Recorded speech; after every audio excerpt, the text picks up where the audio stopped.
مرحباً، أهلاً بكم في قناتي. عند تحديث iOS 16 قد تواجه موقفاً يتعطل بسرعة عند تم طلب التحديث.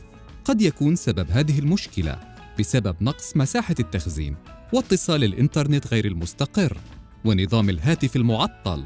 في هذا الفيديو سأقدم لكم 4 طرق لمساعدتكم في حل هذه المشكلة. الطريقة الأولى: التحقق من مساحة التخزين. يمكن الانتقال إلى الإعدادات، عام مساحة تخزين آيفون، للتحقق من استخدام مساحة التخزين. إذا لم تكن هناك مساحة كافية، فيرجى حذف التطبيقات غير الضرورية أو نقل الكثير من البيانات إلى جهاز الكمبيوتر الخاص بك. الطريقة 2: فرض إعادة تشغيل الآيفون. تعد هذه الطريقة واحدة من أسرع الحلول وأسهلها لإصلاح جميع مواطن الخلل المتعلقة بنظام iOS. تقريباً يمكنك الرجوع إلى هذا الفيديو على قناتي لإجراء إعادة التشغيل. الطريقة الثالثة: إعادة تعيين إعدادات الشبكة.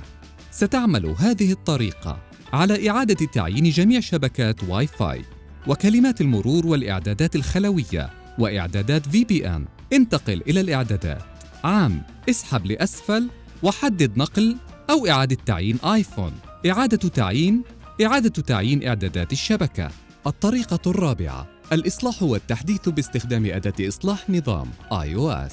iMyFone Fixbo هي أداة إصلاح آمنة وفعالة للنظام، فهو لا يصلح فقط أكثر من 150 مشكلة في نظام التشغيل iOS، ولكنه يساعد أيضاً على تحديث نظامك بسهولة إلى iOS 16.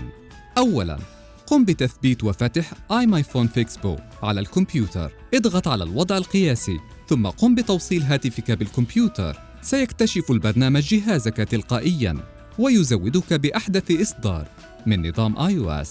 اضغط على تحميل للمتابعة. عند اكتمال التحميل انقر على البدء. أخيراً، انتظر بصبر حتى يكتمل إصلاح النظام. ما سبق هو محتوى اليوم. إذا كان مفيداً فلا تنسى إعطاء الإعجاب والاشتراك في قناتنا. ما هي المشاكل الأخرى التي واجهتها في عملية ترقية iOS 16؟ أخبرني في قسم التعليقات. مع السلامة.